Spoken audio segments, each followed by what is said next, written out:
हिंदुओं के 33 करोड़ देवी देवता हैं। यूं समझो कि जितने आदमी थे उतने ही देवी देवता। हर आदमी का अपना देवी अपना देवता। और इसलिए कभी भी यह देश इकट्ठा नहीं हो सका। खंडित होना इसकी किस्मत हो गई, क्योंकि इसका ईश्वर तक इकट्ठा नहीं हो सका। आदमियों की तो बात छोड़ दो, इसके ईश्वर की धारणा भी इकट्ठी नहीं हो सकी। तो यहां हर चीज खंडित हो गई है। बुद्ध मरे और उनके मरने के बाद 32 संप्रदाय हो गए। जैनों के महावीर गए कि तत्क्षण जैन खंडों में टूट गए, छोटे छोटे संप्रदाय बन गए। पहले 2 संप्रदाय बने, फिर 2 में से 20 खड़े हो गए। और हिंदुओं का तो कुछ हिसाब ही करना मुश्किल है। हिंदुओं को तो एक धर्म कहना भी ठीक नहीं। ये तो जमघट है, कुंभ का मेला समझो। कोई गणेश को पूज रहा है, कोई हनुमान जी को पूज रहा है, कोई शिव जी को, कोई राम को, कोई कृष्ण को, और जिसकी जो मर्जी। कोई झाड़ों को, कोई पत्थरों को, कोई नदियों को। इस्लाम ने एक सीधी साफ बात कही, परमात्मा एक है। इस विचार का परिणाम महत्वपूर्ण हुआ। अगर परमात्मा एक है तो उसके मानने वालों को भी एक होने की सुविधा हो गई। खंडित होने की वृत्ति छूट गई। इस देश में तो खंडित होने की इतनी वृत्ति है कि जो धर्मों के साथ हुआ वही अब राजनीति के साथ हो रहा है। एक एक पार्टी खंडित होती जाती, छोटे छोटे टुकड़ों में टूटती जाती। देश प्रदेशों में टूट हुआ है, प्रदेश भी अपने जिलों में टूटे हुए, और हर एक की अपनी जिद है, अपना आग्रह है। ये हमारी जो धार्मिक चिंतना रही, उस चिंतना में कहीं दोषपूर्ण बात है। यूं तो हम कहते रहे ऊंची बातें, लेकिन उन ऊंची बातों के लिए हमने कोई बुनियादी ठोस आधार न दिए। इस्लाम ने एक तो अनुदान दिया जगत को कि परमात्मा एक है, इसलिए बहुत प्रतिमाओं की जरूरत नहीं। प्रतिमाओं की ही जरूरत नहीं, क्योंकि तुम प्रतिमा बनाओगे तो अनेक हो जाएंगी। फिर लोग अपने अपने ढंग से प्रतिमा बनाएंगे। किसी का चेहरा ऐसा होगा, किसी का चेहरा वैसा होगा, किसी के 2 हाथ होंगे, किसी के 4 हाथ होंगे। प्रतिमा बनी, परमात्मा को तुमने रूप दिया कि तुमने खंडन शुरू कर दिया। परमात्मा निराकार है, तुम पुकारो। परमात्मा एक भाव की दशा है, तुम उस भाव की दशा में एक हो जाओ, तल्लीन हो जाओ। परमात्मा सागर है, तुम उसमें विलीन हो जाओ।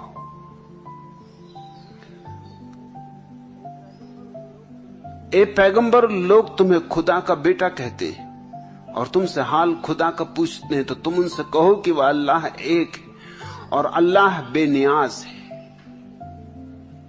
उसे किसी की भी गरज नहीं, उसे किसी की भी जरूरत नहीं। वह स्वयंभू है। तुम उसे मानते हो या नहीं मानते हो, इससे कुछ भेद नहीं पड़ता। तुम उसके साथ हो या उसके विपरीत हो, कुछ भेद नहीं पड़ता। तुम आस्तिक हो या नास्तिक हो, कुछ भेद नहीं पड़ता। वह बेनियाज है, उसकी करुणा तुम पर बरसती ही रहेगी। तुम साधु हो असाधु हो, कुछ भेद नहीं पड़ता। उसकी करुणा में कोई कंजूसी नहीं होगी। वो तुम पर निर्भर नहीं, वो तुम्हारी पात्रता की भी पूछताछ नहीं करता, वो तुम्हारी योग्यता का भी हिसाब नहीं रखता। अगर तुम उसे लेने को राजी हो तो वो हमेशा तुम्हारे भीतर प्रवेश करने को तैयार है। वो तुम्हारे द्वार पर खड़ा, द्वार खटखटा रहा है।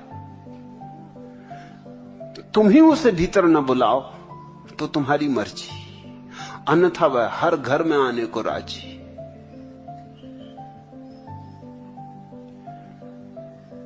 एक सूफी फकीर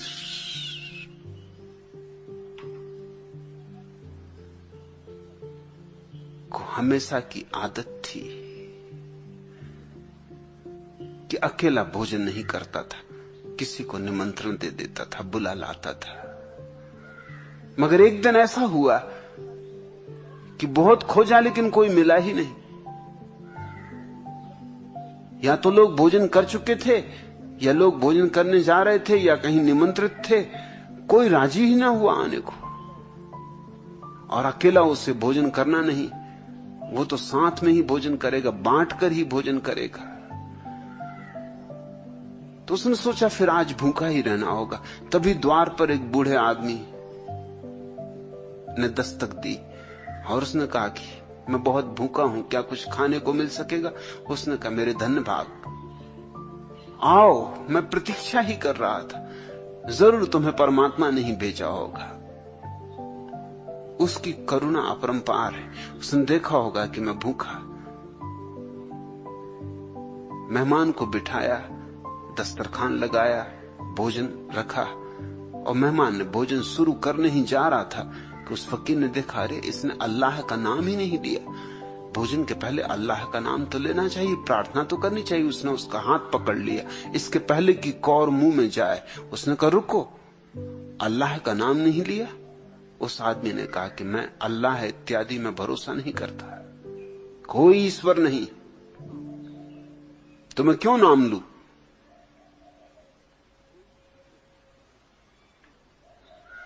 तो सूफी फकीर ने कहा फिर भोजन न कर सकोगे। और कहानी कहती तभी अल्लाह की आवाज सुनाई पड़ी कि अरे पागल, मैं इस आदमी को 70 साल से भोजन दे रहा हूं और इसने एक भी बार मेरा नाम नहीं लिया, और तू एक ही दिन में शर्त लगाने लगा। तूने इसका बड़ा हुआ हाथ पकड़ लिया, ये भूखा बूढ़ा,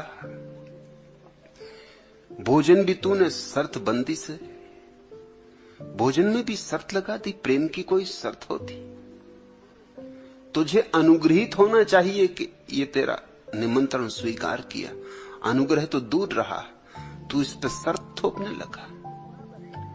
तुझसे तो ये बूढ़ा बेहतर है, ये भूखा रहने को राजी है लेकिन अपने उसूल के खिलाफ जाने को राजी नहीं।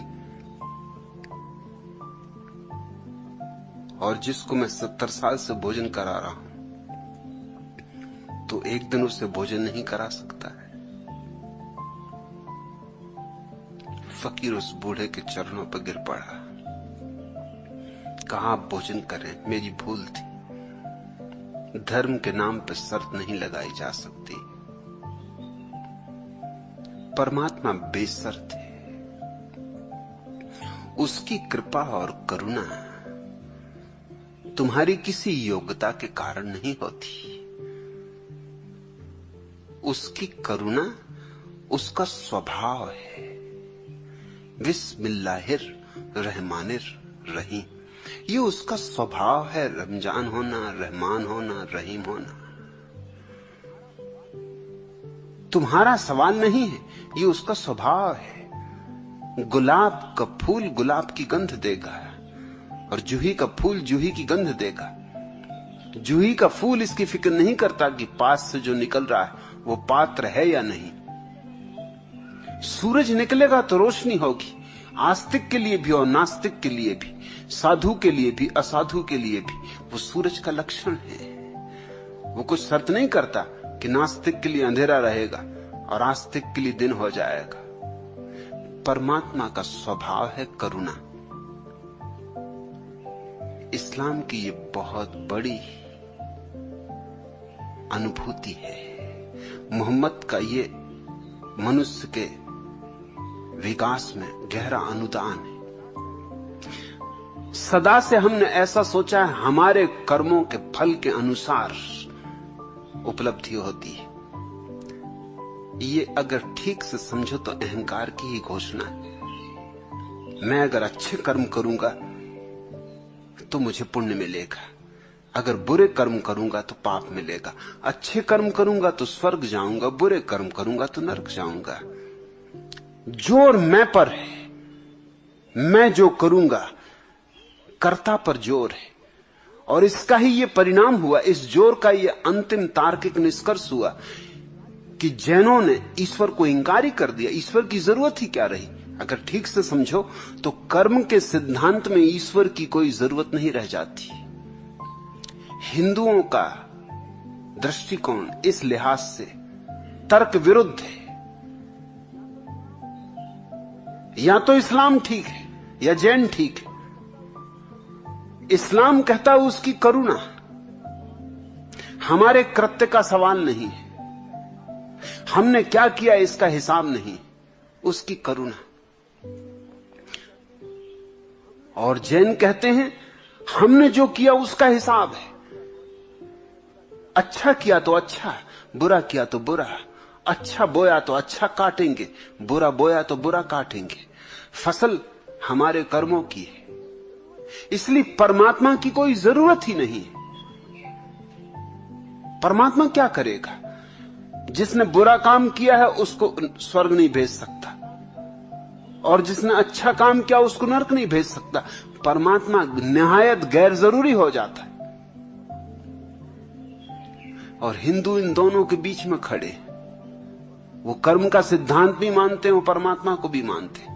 मेरे हिसाब में या तो जैन तार्किक रूप से ठीक है कि कर्म का सिद्धांत सही है तो परमात्मा की कोई जरूरत न रही, या फिर इस्लाम सही है कि अगर कर्म का सिद्धांत सही नहीं है तो ही परमात्मा है। जोर बदल गया, मैं पर जोर। इसलिए जैन मुनि को तुम जितना अहंकारी पाओगे उतना किसी दूसरे धर्म के साधु को नहीं पाओगे। स्वाभाविक है वो अहंकार, क्योंकि उसकी सारी चिंतना अहंकार केंद्रित है। मेरा कृत्य, मेरी साधना, मेरा उपवास, मेरा व्रत, मेरी तपश्चर्या, सबके बीच में मैं। और जितना तुम विनम्र सूफी फकीर को पाओगे उतना विनम्र तुम किसी फकीर को कभी नहीं पाओगे। न बौद्धों के फकीर, न हिंदुओं के फकीर, न जैनों के फकीर, किसी को तुम इतना विनम्र नहीं पाओगे जितना सूफी फकीर को। कारण अपना तो कुछ भी नहीं है तो उसकी करुणा।